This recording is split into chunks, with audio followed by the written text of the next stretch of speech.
ওর সাথে আমার 2 বছর আগেই হের সাথে আমার অন্য একটা বন্ধুত্বতে হের লোক আমার পরিচিত হয়েছে, ঠিক আছে। তারপর ও আমার থেকে প্রায় 4-4.5 লাখ টাকার মতন ক্যাশ টাকার জিনিস নিয়েছে। নেওয়ার পরে তারপরে এসে হ্যাঁ একটা নিউজ চ্যানেল খুলবো, একটা হাম্পাই গ্রুপ করেছে, একটা ফ্যাক্টরি খুলবো। তো ওই কথা কয়ে এসে হ্যাঁ আমার থেকে মোটামুটি অনেক টাকার জিনিস নিই, প্রায় 9 লাখ টাকার মতো নেওয়ার পরে এটা 2022-এর নভেম্বরে হবে। তারপরে দিয়ে সেটা হ্যাঁ আমার সব মালপত্র আমি হেরে দেওয়ার পর হ্যাঁ আমার টাকা দিচ্ছি করতে করতে হ্যাঁ আমার 2টা চেক অবধি দিছে, ঠিক আছে। চেকেরও আমার কাছে কপি আছে, চেক যে তারপরে চেকও হেরে আমি ড্রপ করানোর আগে হেরে আমি হোয়াটসঅ্যাপে চেকের ছবিও পাঠাইছি, চেক ড্রপ করতে আমি হ্যাঁ পাঠাইছি হ্যাঁ করো। তারপরে চেক বাউন্স হয়েছে, এমনকি 2-3 বারই চেক বাউন্স হয়েছে, চেক বাউন্সের হেয়ার কাছে আমি পাঠাইছি। তারপর হেয়ার কাছে যাওয়া আসা আমার অনেক দিন ধরেই চলছে, এমনকি আমি পশ্চিম থানার মধ্যে আমি এই যে ব্যাপারটা জানাইছি। তো জানানোর পরও কোনো ধরনের কোনো স্টেপ আমি পাইছি না। তারপর যাই সেটা প্রথম তো তার লগে দেখা হয়েছে, তাও এটা লাস্ট 2024-এর জুন মাসে আমার লাস্টে আবার সেমভাবে হেয়ার কয়েকটা ডেস্কটপ লাগু হয়েছে, আমার লগে ফোনে যোগাযোগ করছে। করার পর আমি কিছু আগের পেমেন্ট না পাওয়ার আগে আমি হেরে দিতাম না। তারপর হ্যাঁ আমার থেকে কোনো ধরনের রেসপন্স পাইছে না দেখা, তারপর প্রধানতার লাগে কীভাবে হয়তো পরিচিত হয়েছে। হওয়ার পর প্রধানতা ওরে সেমভাবে আবার 2-3টা ডেস্কটপ দিছে, ক্যামেরা কাজটাজ করে দিছে। দেওয়ার পরে যাইছে প্রধানতার লাগে সেম ঘটনাই করছে আমার সাথে যেভাবে করছে। তো এরকম শুধু প্রধানতার আমি না, মোটামুটি হ্যাঁ প্রায় 20-25 জনের মতো লোকেই আমার জানার মতে এরকম হ্যাঁ করছে, কিন্তু কেউরই কোনোভাবে হ্যাঁ কোনো টাকা দেওয়া দিছে না। তারপর দিয়ে সেটা একদিন রাত্রেবেলা আমি গেছিলাম কাজ, যাওয়ার পর আমার অনেক ধরনের ধমকি দিছে, এমনকি আমার ছেলের লগে একজন রিপোর্টার আসলে হেরে চর থাপড়াও দিছে, দিয়ে সেরা আমরা ইচ্ছা আয়া পড়ছি। তারপরে দেশে অনেকদিন থানার সব কিছু জানানোর পরে থানা তারাও কইছে যে তারা হেল্প করবো, আমরা যা শুধু হের একটু কোন সময় বাড়ি থাকে আমরা একটু তারা জানাই। তারপর পছন্দটা আমরা সবাই মিললে সেটা আমরা একটা বাড়িটা দেখাই দিছি, 7 তারারে দেখাই দেওয়ার পর আমরাও কয়ে দিছি যে হ্যাঁ এখন বাড়িতে আসে। তারপর হেরে কালকে যাইছি আমরা সবাই মিলে সে হেরে হাতে নাতে ধরতে পারছি। তারপর আমরা পুলিশের হাতে গিয়েছি। রাজশ্রী কোনখানে বাড়ি? বাড়ি চাকমাদম রোড নাম্বার 6 চানমারি। আপনারা কেন ওনাকে 9 লাখ টাকা 10 লাখ টাকার মতো মাল দিলেন? অ্যাকচুয়ালি আমার সাথে যে মালটা নিয়েছে হ্যাঁ 2 থেকে 3 দিনের মধ্যে মালটা নিয়েছে। আমাদের মালটা নিয়েছে আমার চেক অবধি অ্যাডভান্স চেক দিয়ে দিছে আমার, ঠিক আছে। তুমি মাল সবগুলি দেওয়ার পরে আমি তোমার চেক দিয়ে দিই। তারপরে এই চেক আজকে না কালকে, কালকে না পরশু, পরশু না তরশু করতে করতে আমাকে এতদিন সময়টা নিয়েছে। তারপরে আমরা ইউজ করি হ্যাঁ চেক ইউজ করি, চেক ব্যাংকের ড্রপ অবধি করছি। ড্রপ করার আগে হ্যাঁ আমি ছবি অবধি পাঠাইছি যে চেকটা ড্রপ করুন। তারপরে হ্যাঁ হ্যাঁ ড্রপ করো, আমার হোয়াটসঅ্যাপে আমার মেসেজ অবধি আছে, হ্যাঁ সাথে আমার কনভারসেশন হয়েছে। তারপরে যে ড্রপ করছি চেক বাউন্স হয়েছে, তারপরে হ্যাঁ জানাইলাম, হ্যাঁ বলছে ঠিক আছে আমার অ্যাকাউন্টে আমি টাকাটা সাফিসিয়েন্ট ব্যালেন্স করে আমি তোরে জানাবো, জানাইলে তুই আমার চেকটা লাগাইছে আবার। তারপরে দিয়ে আমি আরও 2 বার লাগাইছি, কিন্তু এর ফলে আমার চেক ক্লিয়ার হয়েছে না। মিঠুন দেবনাথ। আমার দোকান স্বস্তি মার্কেট গ্রাউন্ড ফ্লোরে কম্পিউটারিয়া।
17 শেষে 18-র দিকে স্টার্ট হয়েছে। ওই সেম সিসি ক্যামেরা, ওর একটা জায়গা আছে তুইচাকমার দিকে, ওইখান থেকে অনেক ক্যামেরা নিয়েছে। তো মোটামুটি প্রায় 3-3.5 লাখ টাকার মাল। এর মধ্যে আমাকে কিছু দিয়েছে, না যে দিয়েছে, কিন্তু আস্তে আস্তে দেওয়া বন্ধ করে দিয়েছে। প্রথম স্টার্টিংয়ে অ্যাডভান্স দিল, কদিন কাজ করার পরে দিল, এরপরে টোটালি বন্ধ। এরপরে ওর অ্যাকাউন্টে প্রবলেম, এই সেই করতে করতে লাস্ট 19-এ আমাদের সঙ্গে কথা হয়েছে, কিন্তু এরপরে টাকা দেয়নি। আমাকে একটা চেকও দিয়েছে, যেটা বাউন্স, কারণ ওর অ্যাকাউন্টে ছিল মাত্র 150 টাকা, আর আমাকে 1.5 লাখ টাকার চেক দিয়েছে। বিরুদ্ধে অভিযোগ ছিল এবং আমাদের অনেক ব্যবসায়ী ভাই বন্ধুদের অনেকের অভিযোগ রয়েছে।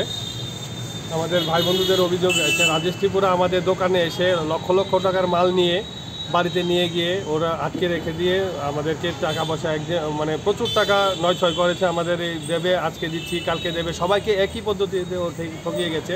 আমরা দীর্ঘদিন ধরে প্রশাসনের কাছে, আইনের কাছে দ্বারস্থ ছিলাম যে আপনারা এটার জন্য কোনো সুরাহা করুন। কালকে রাত্রেবেলা ওনারা আমাদেরকে দিয়েছে যে আমরা এরকম করতে যাচ্ছি, তখন আমরাও ছিলাম ওইখানে। তো ওকে রাজেশ ত্রিপুরাকে গ্রেফতার করেছে এবং তার বিরুদ্ধে 1000-এর উপরে কমপ্লেন আছে, অনেক কোটি লক্ষ কোটি টাকার ওর বিরুদ্ধে অভিযোগও রয়েছে এবং সে একই পদ্ধতিকে সবাইকে ঠকিয়ে গেছে। আমার ব্যবসায়ী ভাই বন্ধুদের সব কিছু সাক্ষী অভিযোগ নিয়েছে। আমার কাছ থেকে নিয়েছে সিসিটিভি ক্যামেরার পুরো সেট নিয়েছে, একটা 32 ইঞ্চি অ্যান্ড্রয়েড টিভি নিয়েছে, একটা বায়োমেট্রিক মেশিন নিয়েছে, একটা গেমিং ও এডিটিং করবে বলে একটা গেমিং কম্পিউটার নিয়েছে। আমাদের স্টাফরা কাজ করেছে, ওদের চকম একটা মই আটকে রেখেছে। তারপর কিছু আমাদের তার ওয়্যার এগুলো ছিল, আমার থেকে এগুলো নিয়ে গেছে। কত টাকা নিয়েছে? এটা মোটামুটি আমার এখান থেকে 60-70 হাজার টাকার মতো আমার মোটামুটি জিনিস নিয়ে গেছে। এখন আপনারা কী চান? আমরা এটাই চাই যে আমাদের সুষ্ঠু বিচার এবং আমাদের যে ভাই বন্ধু আমাদের যাদের সাথে এই প্রতারণা করেছে, ঠকিয়েছে, এদের জিনিসগুলোর ফিরিয়ে দিয়েছে এবং আরও যাদের কাছে আমাদের রাজ্যের অনেকের কাছেই করেছে, সবাই যাতে সুষ্ঠু বিচার চায় এবং ওর একটা কিছু আইনগতভাবে ওর ন্যায় চাই, এটাই আমাদের আইনের কাছে। 2023-এর 12 জুলাই Himanshu Panchal, director of education mission, New Delhi, একটা আমাদের কাছে কমপ্লেন করেছিল। এই কমপ্লেনের ভিত্তিতে আমরা একটা কেস রেজিস্টার করি, যার number 111/2023, under section 120B, 166, 255, 403, 465, 466, 467, 468, 471, 472, 473, 474 IPC দ্বারা একটা মামলা নথিভুক্ত করি। টোটাল 6 জনের বিরুদ্ধে মামলাটি করা হয়েছিল।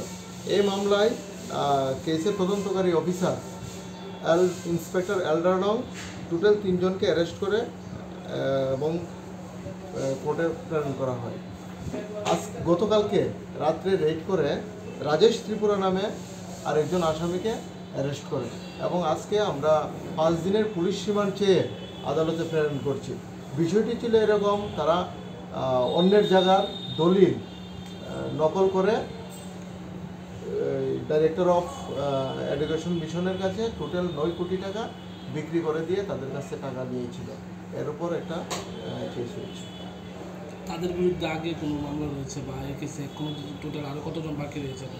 আরও আমাদের অ্যারেস্টেড 2 জন লোক বাকি রয়েছে। টোটাল 6 জনের বিরুদ্ধে আমরা 4 জনকে অ্যারেস্ট করতে সক্ষম হয়েছে, আর 2 জন আরও বাকি রয়েছে। রাজেশ ত্রিপুরাতে ওনাকে কোনখান থেকে অ্যারেস্ট করেছে? রাজেশ ত্রিপুরাকে তার এনসিসি চাকমাদম, তার বাড়ি থেকেই গতকালকে রাত্রে তাকে অ্যারেস্ট করা হয়েছে। এর বিরুদ্ধে আরও অভিযোগ আছে, বিভিন্ন কম্পিউটার এবং সিসিটিভি দোকান থেকে, ইলেকট্রনিক্সের দোকান থেকে টোটাল 8 থেকে 10 লক্ষ টাকার জিনিস নিয়ে মালিকদের টাকাও পেমেন্ট করেন। আমি চিন্তা করবেন এই ব্যাপারে।